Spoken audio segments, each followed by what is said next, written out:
আমরা বহিঃশত্রুর আক্রমণ থেকে এই দেশকে রক্ষা করব।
এই জাতিকে কেউ দমিয়ে রাখতে পারবে না।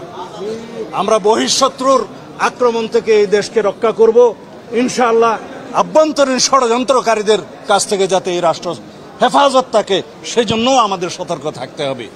এই মুহূর্তে আমাদের সবচেয়ে বড় দরকার আমরা সবাই ধৈর্য ধারণ করি, শৃঙ্খলা ফিরিয়ে আনি, সমস্ত জায়গায় আইন শৃঙ্খলা পরিস্থিতির উন্নতি করি এবং আমরা যেন সকল গোষ্ঠীর সমস্ত ধর্ম বর্ণ দল মত নির্বিশেষে সকলকে সমভাবে যেন আমরা সমদৃষ্টিতে দেখি এবং এই দেশের সকলকে আমরা বাংলাদেশী হিসাবে যেন আমরা তাদেরকে মূল্যায়ন করি এবং দেখি। এখানে আমরা সবাই যে ধর্মেরই হোক, যে গোত্রেরই হোক, যে বর্ণেরই হোক, আমরা সবাই স্বাধীন সার্বভৌম বাংলাদেশের সমান নাগরিক।